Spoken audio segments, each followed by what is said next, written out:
atuaram no Brasil fingindo ser cidadãos brasileiros, e aí tem essa operação da Polícia Federal, que foi iniciada há 3 anos, inclusive, agora não me ocorre qual que foi o país que falou para a Polícia Federal que existia essa possibilidade dos espiões russos no Brasil. A partir disso, a Polícia Federal foi atrás, e realmente parece uma história de filme. Uma coisa que me chamou a atenção como os brasileiros, como é mais fácil para esses espiões conseguir fazer documentos e documentações falsas no Brasil, né?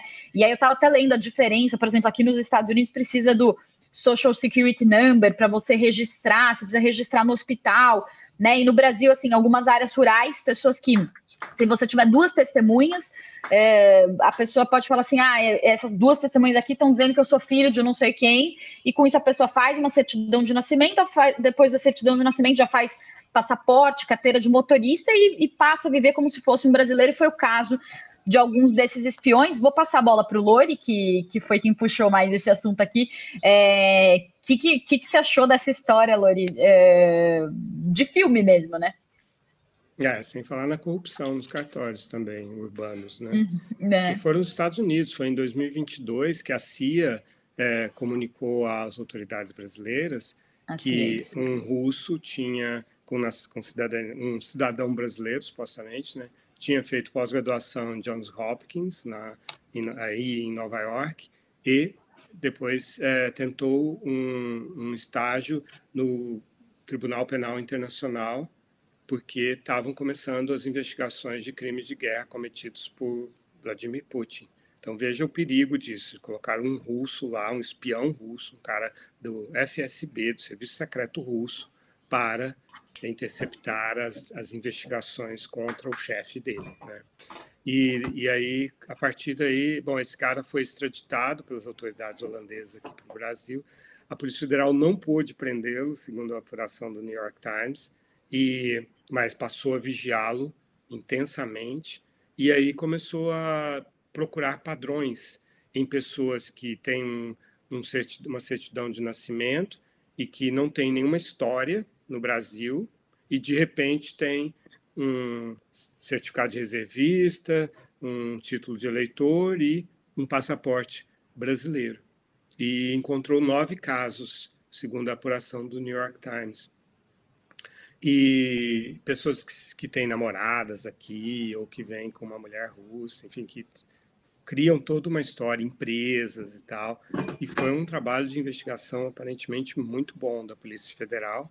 E esses 9 sujeitos jamais poderão se dedicar à espionagem. Estão de volta lá a Moscou, perdeu. A carreira deles agora é de burocratas do FSB, porque a fotinha deles está lá no cadastro da Interpol, e todos os países que suspeitam de espiões russos vão checar nesse cadastro. Então, um trabalho bem interessante da Polícia Federal, apesar de que a matéria indica que, aparentemente, esses investigados parecia que ficavam sabendo da investigação, porque quando iam ser presos, eles fugiram do Brasil.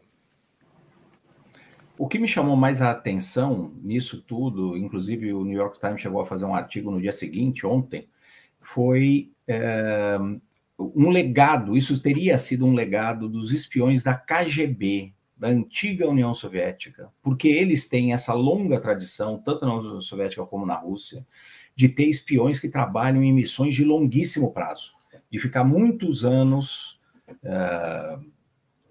criando essa identidade falsa, que é um dos pontos mais difíceis para o espião funcionar da melhor forma possível, ele precisa criar uma identidade falsa, e eles faziam isso por muitos anos, ficavam adormecidos nos seus alvos, nos seus países. No caso do Brasil, é importante também a gente dizer que, em tese, o Brasil não era o principal alvo das espionagens, era criar um persona, né, ali, essa identidade falsa, como se fosse um brasileiro, até porque, graças ao nosso multiculturalismo, miscigenação, qualquer um pode ser brasileiro, e o passaporte brasileiro é muito aceito também. Então eles ficavam no Brasil para criar esse laço de longo prazo, ter muita história, documento, rede social, namoradas, mulheres, etc., para depois espionar em outros países. E aparentemente esse poderia ter sido um legado de espiões da KGB que estavam no Brasil, operaram no Brasil ainda na década de 80, já nesse programa de longuíssimo prazo, ou seja,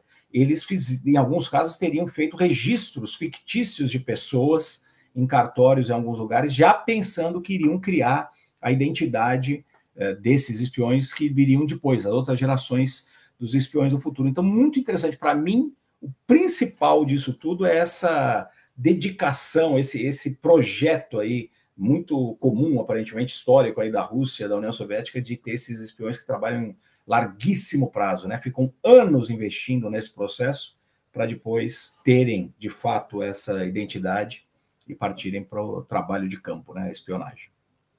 E curioso notar que o Brasil foi escolhido por causa do passaporte brasileiro, né? Que é um passaporte que dá acesso a muitos países, etc., né? Então não é que o objetivo final deles estava no Brasil, mas seria um meio, assim.